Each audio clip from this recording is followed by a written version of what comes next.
Hello and welcome to my show by Hook or by Crook. This is Christine, or you can call me CS Lives, and maybe during one of the shows we'll explain that a little bit more about why I went with the name CS Lives. But I did want to talk a little bit about the name of the show itself, by Hook or by Crook. Um, I don't even know where I picked up this phrase. I don't know if a whole lot of people know what it means. But I've read a lot um, over many years. I've always been an avid reader, and so I probably stumbled across it at some point while I was reading something. And sometimes I find that I subconsciously just remember certain words or phrases, and I may not hear them or use them for years, and then they come back up again and they just feel right to use.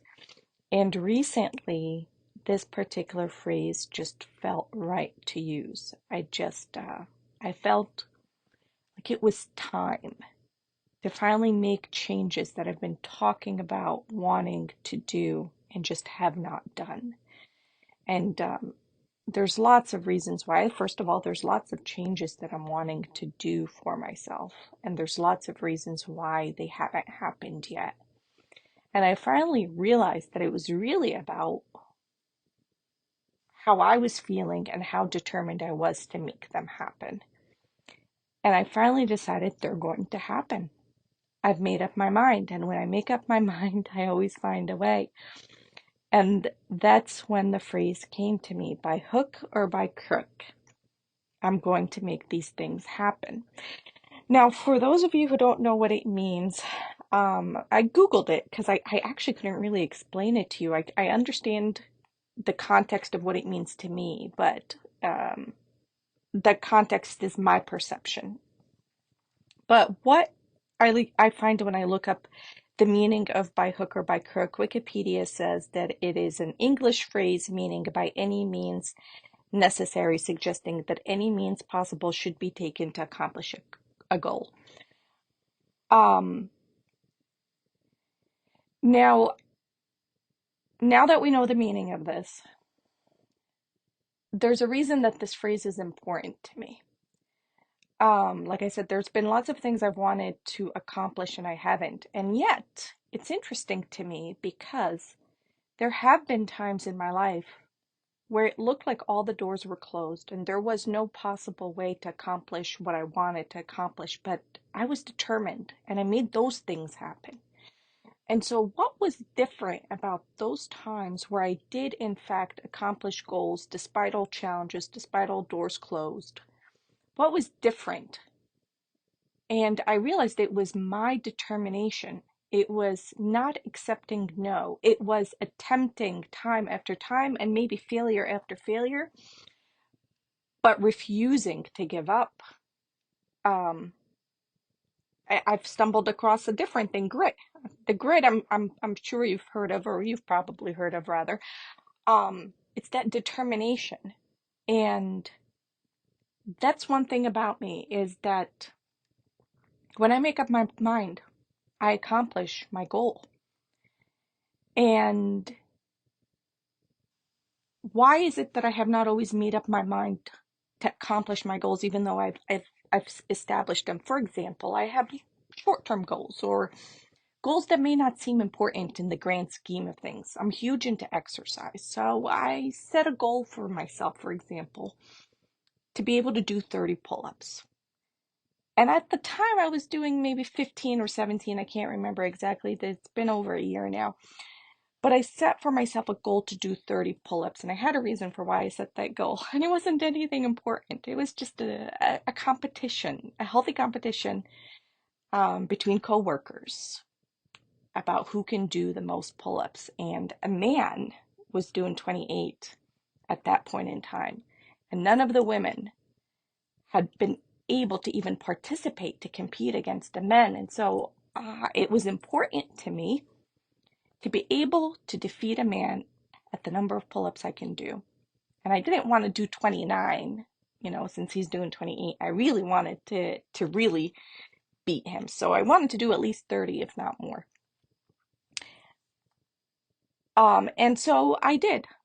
Um, in fact, at this point in time, I'm doing 40 pull-ups. And so that's amazing. And so, okay, I set I set my mind on a goal at that point in time. I did it. Um, so why is it that I was able to accomplish that goal, which I'm using as an example? There are other examples, but why is it that at that point in time I was able to accomplish that goal, but I set a different goal and I sit on it for years and nothing happens?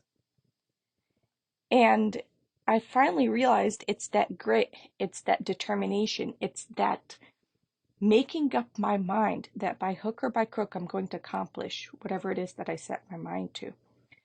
And that has really been a big part of the things that I talk about with different people. And it's why actually I have this channel at this time, because somehow I've become the person that when people are going through difficult times, they reach out to. People I haven't talked to in years, people I've never talked to at all. They just find themselves somehow gravitating towards me.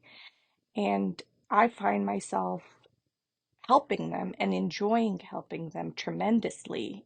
Um, it almost feels like it's a life's purpose.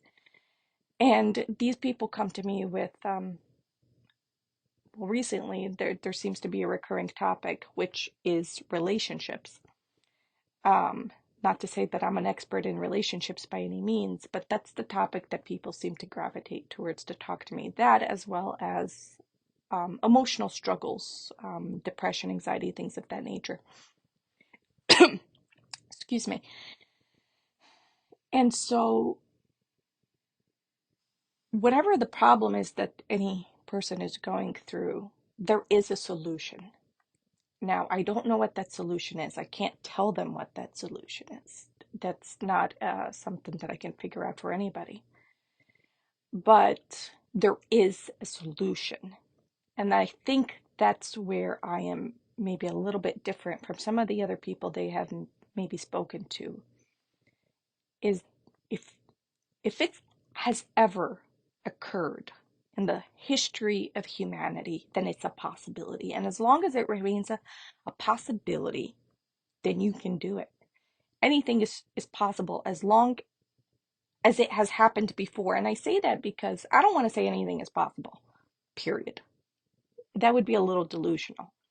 Like, I don't I don't want to set my goal to develop a tail or have three arms. I mean, maybe that's possible. Maybe it is. I'm not saying it isn't. I'm just saying, in the history of humanity, as far as I know, that has never happened. And so that seems improbable.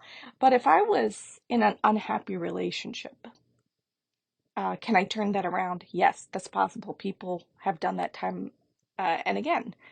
Or if I am struggling with depression, can I overcome it and truly enjoy life and have a zest and a passion for life? Oh, yes. Yeah, I can do that because people have done that. That is possible. Can I go from being broke, in debt, to wealthy, incredibly wealthy, a life of prosperity? Yes, I can do that because people have done that as well. Can I can I go from somebody who talks about having a channel to actually having a channel, actually getting out there and putting my thoughts out there? Yeah, people have done that too. So that's really where I think my strength is that those things can happen and they do happen and they will happen if you set your mind up that it's going to happen for you. You don't accept no, you don't accept failure, and you just keep going. So that's why the name of this show is By Hook or By Crook, because there isn't really any one particular topic that I'm going to talk about. As you get to know me, there's been lots of different things that I have dealt with. And so there's lots of different things that I've given thought to. Um, Before I go deeper into anything, since this is the first recording that I'm doing, and I'll probably periodically remind y'all of this, I am not trained in counseling or coaching or anything of that nature. Everything that I have to say is my personal opinion. I am not licensed and I am not trained. They're things that I have learned either through a tremendous amount of reading or discussion with people or my own just musings. If they resonate with you, great. Take what resonates with you. And if it doesn't resonate with you, then that's fine. Um, that's, like I said, I am not a professional. And so these are my opinions. Um, and you take what works and for you and leave what doesn't. No hard feelings there. But a little bit about myself. I'm going to probably come off a little cocky at times. I do. I think I'm amazing. Um, I used to say that I am perfect, and I do not mean that in a literally perfect kind of way because that did used to rub some people in my life the wrong way because they're like, you know, you're not perfect. There's this wrong with you, and there's that wrong with you. Yeah, I know those things are wrong with me. Um, and it's actually because I know those things are wrong with me that I think I'm perfect. So when I say I'm perfect, what I mean by that is I'm truly putting an effort every single day to try my best. I don't mean that I am without flaws by any means. Um, but like I said, I'm just going to come off cocky. But just to give a little background about who I am, keeping in mind that I'm going to sound cocky at times. Um, I'm extremely intelligent, and I would say I'm very attractive. Um, and so growing up, I had an easy life, and I knew it. I knew I had an easy life. And by that I mean up until college. I knew I was blessed and I knew I had an easy life. So imagine somebody who's like 19 years old thinking to themselves, I have an easy life. I didn't go through any kind of like trauma as a child, anything of that nature. If I did, because I'm sure everybody does, if I did, I wasn't aware of it or cognizant of it. I was happy for the most part. Um, I went to school, like I went to college. That's what I mean by I went to school on a full scholarship. Everything just came easily to me and I knew it. And that's the crazy thing is that I knew it because most people who have things come easily to them don't recognize it. And I think it was important in my eventual development and maturity for me to recognize that I had an easy life in the beginning. And I say in the beginning because things turned around. I had a easy life. I met my who was going to be my husband when I was 23. I actually graduated from pharmacy school at 23. Um, and I fell madly in love with the guy. I believed he had also fallen madly in love with me.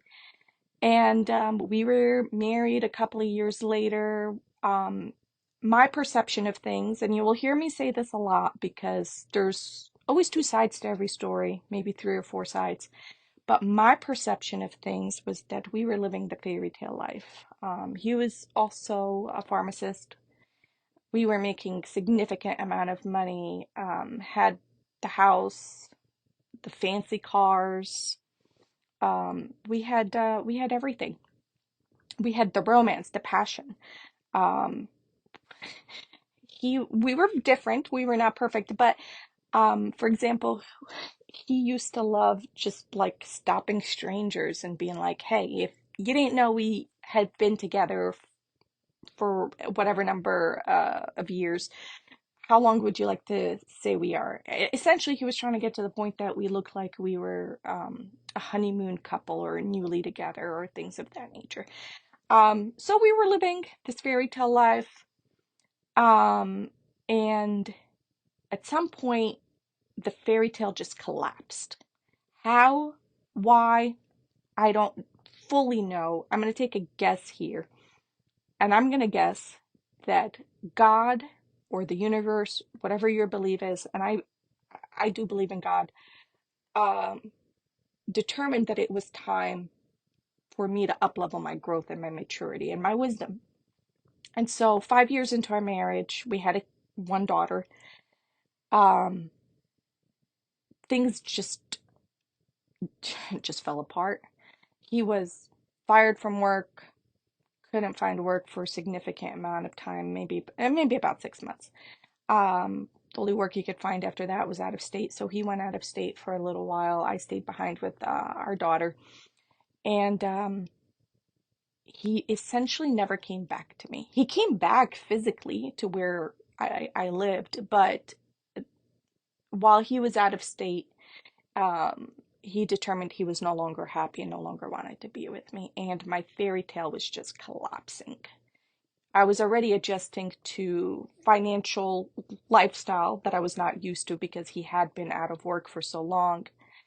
Um, and now there's this whole marriage is fallen apart, and I was devastated. He was the love of my life. I idolized him, if I'm going to be honest. And I fell into a deep, deep, deep depression where I did not want to live. There was no meaning in life at that point for me. Our daughter was just about 2 years old, and I didn't want to live. And really, the only reason I am alive today is because of her. And I'm going to circle back to the story for a second, but I want to talk about her for just a moment because I am into manifestation. I believe in God. I'm also into manifestation. I'm into crystals. I'm into a lot of different things, a little bit eccentric. Um, and somehow to me, they're none of them are contradictory and they're all fine. So, when I first got into manifestation, I don't know, maybe about a year ago, I was talking about it with a friend who had been into manifestation for longer than I, and he asked me, "What is your why?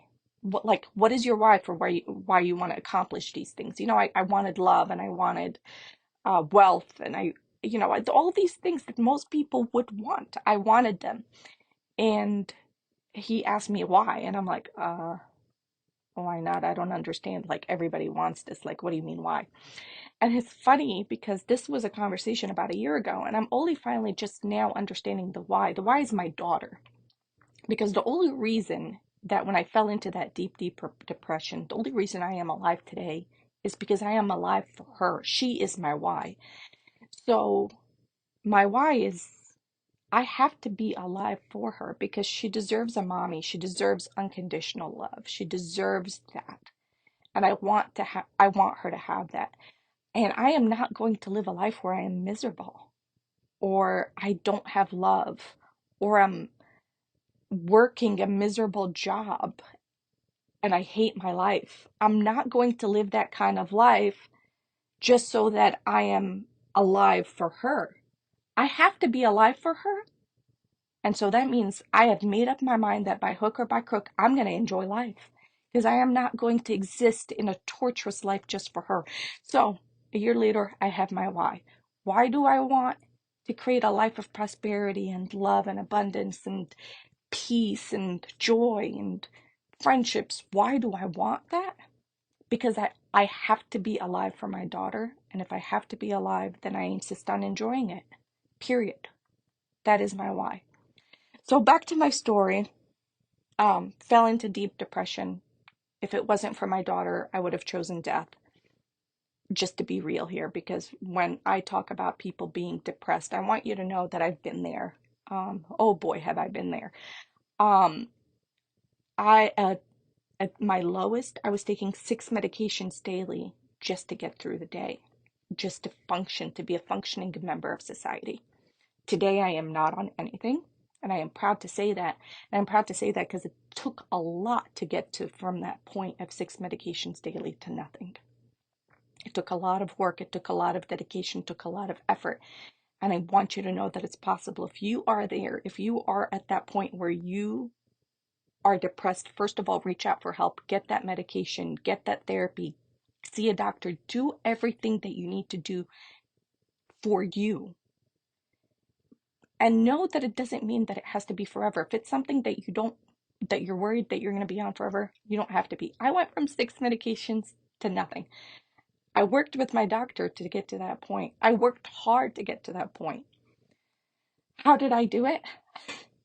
Made up my mind I made up my mind that I'm going to do everything that I can to be happy without medication. Again, if you need it, take it. And if I ever needed it again, I will take it. But there is so much to the power of the mind. There is so much. I remember when I was at my lowest, when I did not want to be alive anymore. My then mother-in-law, when I told her I didn't want to be alive anymore, she told me, "Did you pray about it?" And I'm sorry, guys, this is not what I'm saying. Because that comment hurt me tremendously at that time. And that is not what I'm saying to you. And please don't ever think that that's what I'm saying to you when I say the power of the mind or anything of that nature. When my then mother-in-law told me, "Did you pray about it?" And I was in the depths of depression where it was hard to just get off the couch, just to function, just to not want to disappear. It felt cold. It felt like she didn't care. It felt like she didn't understand and she didn't care to understand. And you know what? It's a Texas thing, so I'm going to go ahead and say it. Bless her heart. It's because she's never been there. And that's awesome that she's never been there. And I don't wish for anybody to ever be there. But if you've never understood that kind of pain, please don't ever be that unsympathetic or unempathetic to somebody who is feeling that kind of lowness and that kind of depression. If somebody is at that point, there's really nothing that you can do. There's not a whole lot that you can do. There, if you can get them help, get them help. But they're usually needing just love and compassion. They're and if they're needing help, again, please do get them that help, like professional help, medical help. And that's really what she should have done. But what I mean is sometimes people are at a low point and they're not waiting for you to tell them how to turn their relationship around or fix their work situation. They just want they just want a hug. They just want compassion. They just haven't been getting that and they are thirsting for it, hungering for it. And you can do a lot by doing that for somebody. It's part of why I am extremely passionate about people's emotional well-being because when I was at my lowest, there were hints and there were direct ways that I said it to a lot of different people. And not a single one did the right thing. And I am not saying that to judge them because it sounds a little judgy. I don't think they were equipped or experienced in the topic to know how to handle it. So take what I'm saying to you as advice should you ever find someone in that kind of situation. Get them some help. Just do. If you ever find yourself in that situation, get yourself some help. Now, the help part I'm not going to get into because like I said, I am not trained or licensed in any way. I am just somebody who's been through the experience. But you've gotten the help or you've gotten the other person the help. I still want you to remember that there is hope. You don't have to be this like medicated zombie person forever. And I think that's something important for people to remember too. I think a lot of people don't want to get help because there's a certain stigma in society about being medicated for depression or any other emotional psychological issue. First of all, the stigma needs to be removed because lots of people are dealing with things and they're refusing to get help because of the stigma. But apart from the stigma, whether it's from society or even your own beliefs about it, people sometimes think that once you get on this medication, it's forever. It doesn't have to be forever. Um, think of it as a pain reliever. Sometimes you have an injury and a broken leg. I don't know, use it as an example. And boy, does that motherfucker hurt. You're going to take a pain reliever. Doesn't mean you're going to be on them forever because at some point your broken leg is going to heal. But right now, you need something. And so I'm probably going to be talking a lot about the different ways that I have been able to thrive without medication. Not just survive, thrive. And that's important because Remember, if I'm going to be alive, I'm going to be happy. I'm insisting on it. There's no point in living a miserable, torturous life. Nope. I decline it. I refuse it. That is not an option. And by hook or by crook, I insist on living a happy life. Um, Speaking of which, let's actually talk about happiness for a moment here. And I'm not going to debate happy versus joy because that is something that I've seen people debate online. I'm Christian. I think I've mentioned that I have faith. I am Christian and some Christian Facebook groups. And they like to debate. I think I don't fully get what they're debating. Something about like joy comes from God, happiness is from the world. No, that's all bullshit. Okay. Yes, it comes from God. I'm not disagreeing with that, but the whole joy versus happiness debate. It's semantics. We all know what we're talking about here. Okay, we're talking about that feeling where you feel good, and they're using semantics because one word in their mind denotes that it's permanent. This feel good feeling is permanent versus fleeting. Um, honestly, they're both fleeting. Whatever you want to call it, joy, happiness, same thing. Nothing is permanent. We live in an impermanent world. Why would any kind of emotion that you feel possibly be permanent? Um, so it's actually something that I think it's important to point out because a lot of people are out there going, I'm unhappy in my job. I'm unhappy in my relationship. I'm unhappy in this and that, including me. I do it too. But I have to constantly remind myself, and I want you to take into consideration what I'm about to say here, is that there is no such thing as happiness or joy in a permanent state. We live in a world where everything is constantly changing. Loved ones come and go. Unfortunately, it's the world we live in. Disasters happen. Stressors occur out of nowhere. Bad surprises happen. You know what? And sometimes there's good surprises too. Let's not be pessimistic. But this concept of if you were with God, that some Christians hold on to, then you will constantly feel this joy or happiness, whatever you want to call it. That's false because even your relationship with God is impermanent. It comes and it goes. Sometimes you feel close to God, and sometimes you get distracted by other things. And I do believe that joy or happiness for those who believe in God come from God. And I am not saying it's limited to Christians. I am saying that the feeling originates from God, originates from how close you are, whether that is intentional or not. I believe that all good things originate from God. Now, there are people out there who want to say the universe. So be it. I don't care what you call this being or this thing. Some people are atheists, and that's fine too.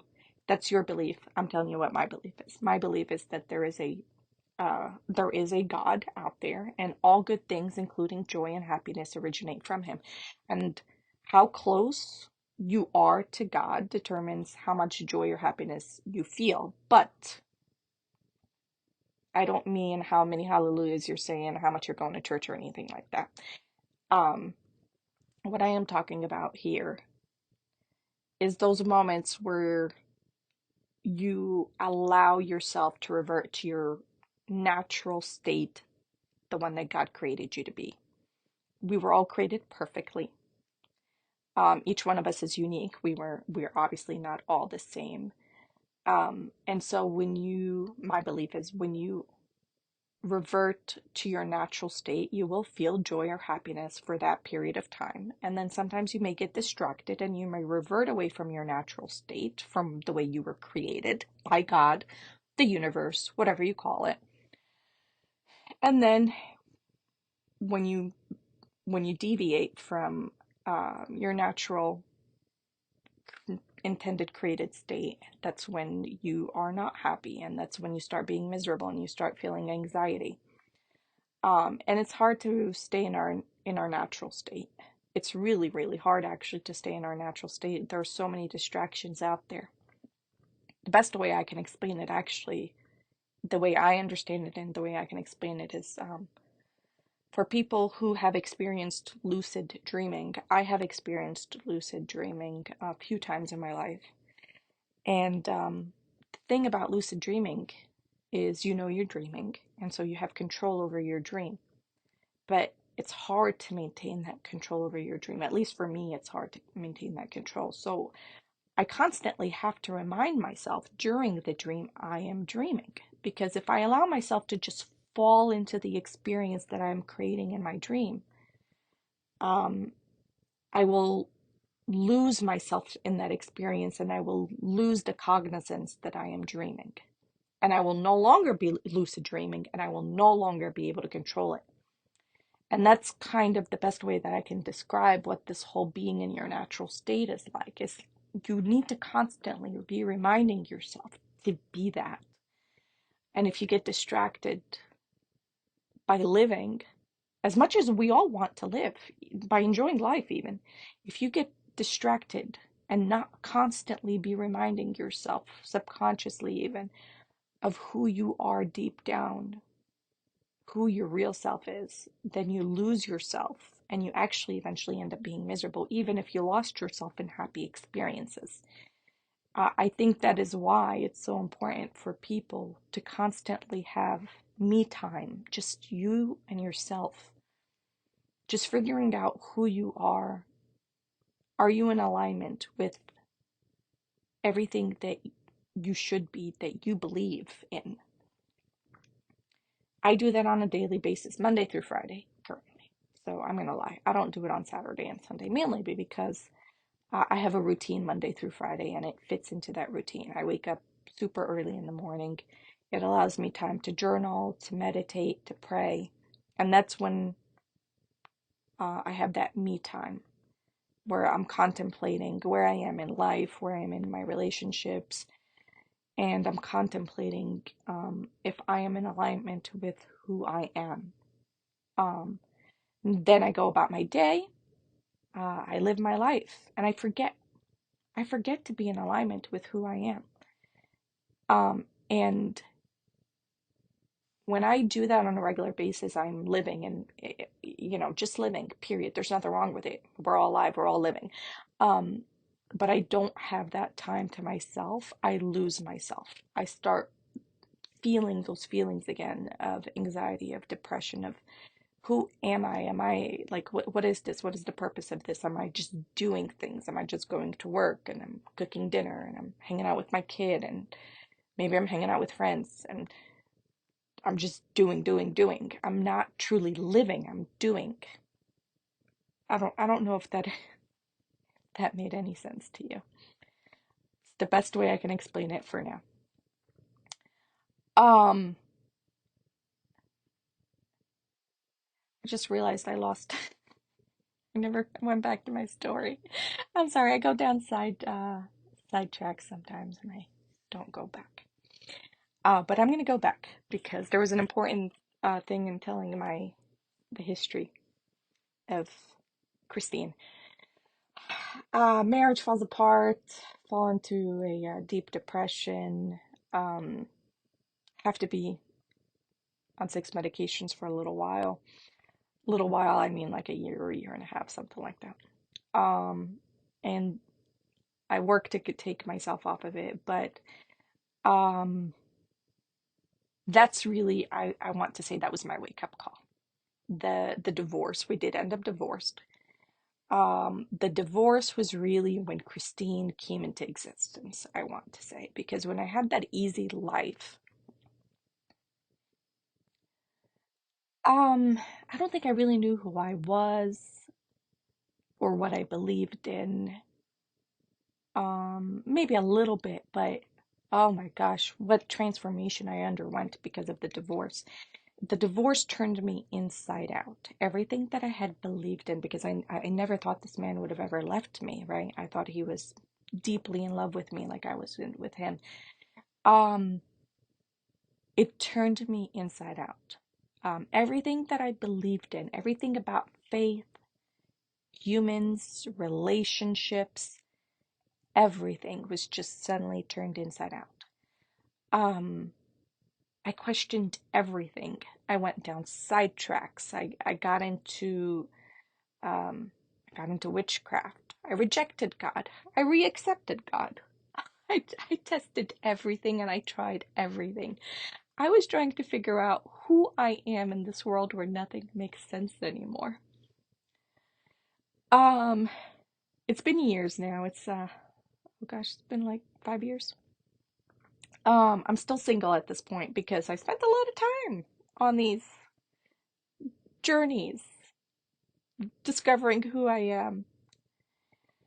And that's really where my maturity happened. I'm 35 years old at this point. Still attractive, if I may say so. But um I've just been really busy understanding everything because I didn't want to just get back out there and get into a new relationship and have my heart broken or just be devastated again because I couldn't figure out what went wrong with the marriage or with the relationship. And I'm one of those people that used to be super controlling. That's probably one of the things that went wrong with the marriage. But I still don't fully know exactly what it was, right? Because he was never transparent or honest or anything with me. He never really gave me many answers. His one thing was, I'm unhappy. Okay, why are you unhappy? He couldn't really tell me. And that drove me nuts for years because if I couldn't figure out what went wrong in the marriage, how can I stop it from happening again? And I think I finally just needed to accept that I have no control over everything. Um, and as scary as that is, right? As scary as that is, because now if I was to enter into a relationship, I, I don't have the guarantee that if I'm madly in love with him and I believe him to be madly in love with me, we're going to spend the rest of our lives together. I no longer have this guarantee that I believed in. And that is scary. But it opens me up to something new. And this isn't the concept of my show. This is just specifically this topic, this relationships part of it.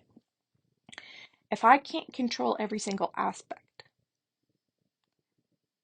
then it opens me up to faith and to trusting others, not trusting myself. Because if I am maintaining control, it's because I trust myself. I trust my judgments. I think I make the best judgments, which I probably do. Again, me being cocky. I'm joking here. Don't take me literally. Um, if I lose, if I, not I lose control. I never had the control. It was just a delusion.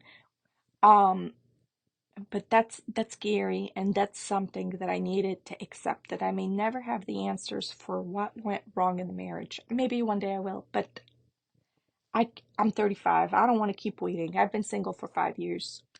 I don't want to keep waiting on an answer that may never occur and holding out on love because I need to control. I need to take a leap of faith here.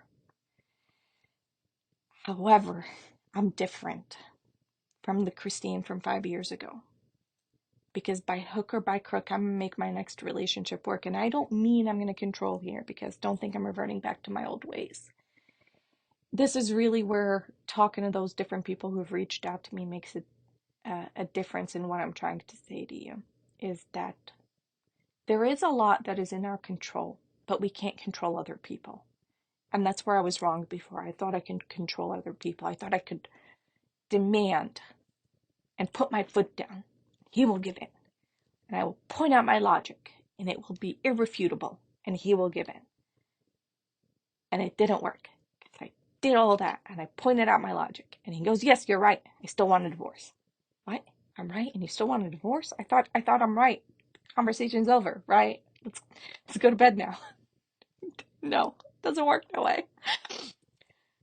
But when I'm talking to people who are in relationships now and they're struggling through different things, what I am telling them is be creative. Okay, so you're going through these different problems.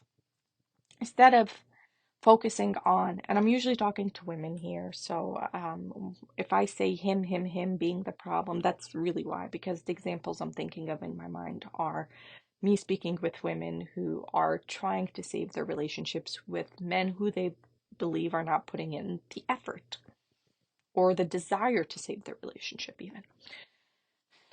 And so it's nothing against men. To be honest, men and women are equally screwed up. So, both genders equally screwed up. Not biased against anybody. But,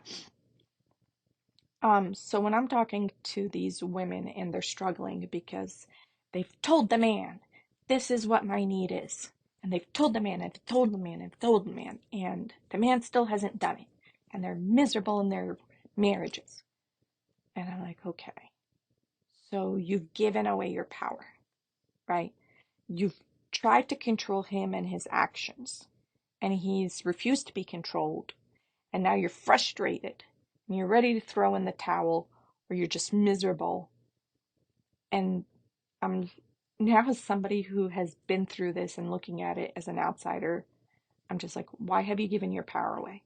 Why have you given him the power to decide or to do what needs to be done for the relationship to succeed and for the marriage to be happy? Okay, we've determined that this gentleman is not going to cooperate with what you have very directly requested of him. So what are you going to do now? Right? Like, communication has not worked. So what are you going to do now? You go out there and you create the relationship that you want. And I'm not talking about a new guy. I'm not talking about cheating. I'm talking about, you've told him that, let me use an example here. You've told him that you need him to wash the kids' bottles because you're exhausted at the end of the night and he hasn't washed the kids' bottles and you're still exhausted and it keeps being an argument. Okay. Can you afford to pay somebody to come clean your house? Because if you can afford to somebody to come clean your house, I say you give this motherfucker 2 weeks. You help me around the house, clean these stupid bottles. I'm going to hire somebody. Period. Now, y'all know your husbands or your boyfriends more than I do. There's some men out there who are going to be like, no, you do not corner me. So if you've got one of those guys, no, this advice obviously would not work for you. But the example I'm thinking of, the person I'm talking about that I gave this advice to, her husband was a very easygoing guy. He was just, to be blunt, was lazy. He wasn't malicious. He didn't have a lot of pride. He wasn't going to get pissed off because she gave him an ultimatum, help me, or I'm going to get the help because I need the help. So this advice would have worked for her. But my point is, be creative. Every situation is going to be different. Every two people in a relationship is going to be different. You get creative. This woman was ready to walk out on her marriage because the guy doesn't help around the house. And she gave him an ultimatum of a year. You help around, get your act together for the next year, or else I may exit this marriage. And I'm like, a year? A year? Nobody's going to change anything if they've got a year. First of all, can you afford to hire somebody? And she told me yes. All right, you could afford to hire somebody. You give this guy 2 weeks. 2 weeks, because I'm dead serious here. I'm exhausted. I am so exhausted. I'm willing to give up on my marriage. Can you imagine? There's lots of you women out there, lots of moms out there, you know, you've been there. You are so exhausted and you are not getting the help that you need, that you are ready to exit the marriage.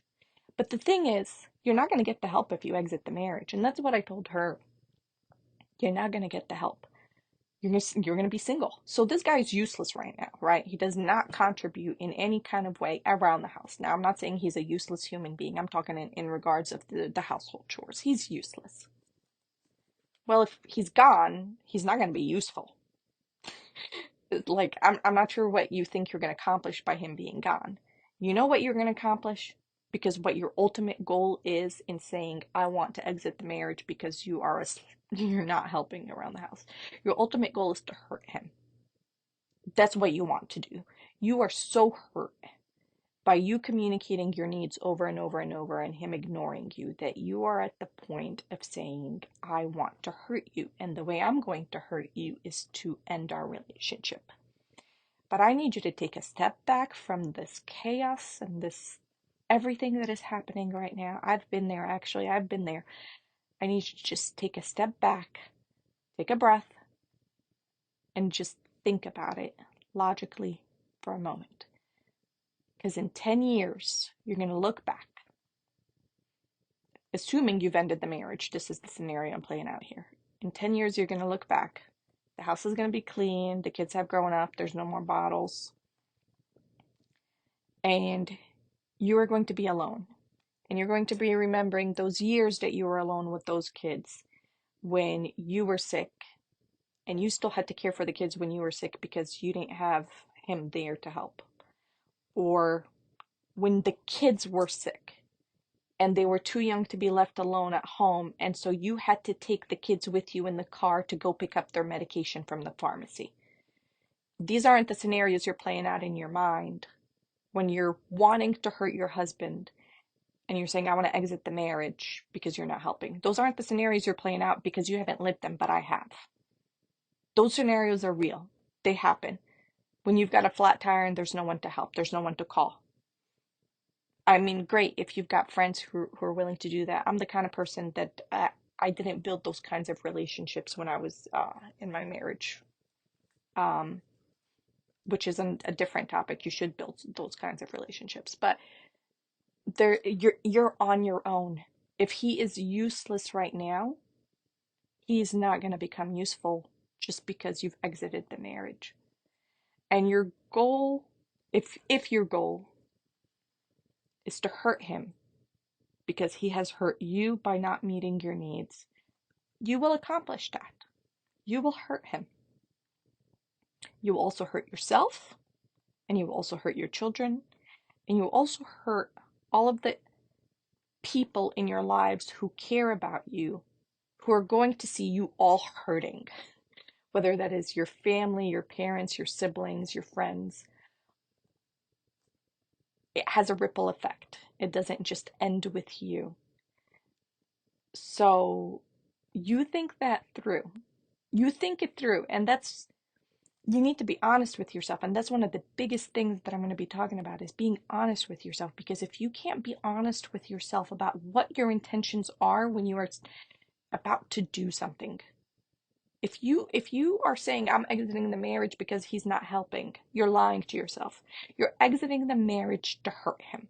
That's you being honest with yourself. Now we could actually start having a real conversation about you wanting to hurt him. That's, I'm not even judging you. You know what? Lots of women are where you are. They're feeling what you're feeling because most men don't help. So let's actually start talking now about the actual problem and how to have a real solution to the actual problem. And not everybody's going to be able to say, yes, I can afford to have somebody come and help. Not everybody's going to be able to do that. We might have to find a different creative way for you to fix the root problem so that you can have a happy marriage. But the thing that I wanted to get at in using this example is that we give our power away when we expect other people to do things that will impact how we feel. So when we tell our significant other that they need to clean up around the house in order for us to be happier, we've given away our power to be happier to someone else. It is in their hands. And then we get frustrated when they don't use that power the right way, or as we think it's the right way. But why did you give the power away in the first place? I mean, that's on you. You cannot control what your significant other does. And it's easy for me to say that now as a single woman. So I am keeping that in the back of my mind because I know when I was married, there's a certain level of reliance, right? You've opened up to this person. You've included them in your life. And you've intertwined everything. You should be able, in your mind, you believe that you should be able to communicate your needs and for them to respond positively to that. But what if they don't? This is where you are now. What if they don't? You exit the marriage. Okay, that is an option. That is an option. Just think it through. Is Is it the option that you want? And is it going to accomplish what you want? And is it going to leave you happier?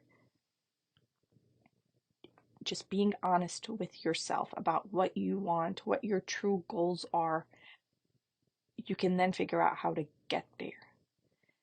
A lot of times we lie to ourselves and we don't want to face the truth because it means we start having to take responsibility for things maybe we don't want to take responsibility for. It's easier to tell somebody what to do and for them not to do it than for us to sit down and figure out, how the fuck am I going to do this? How the fuck am I going to end up happy with this motherfucker who just refuses to cooperate?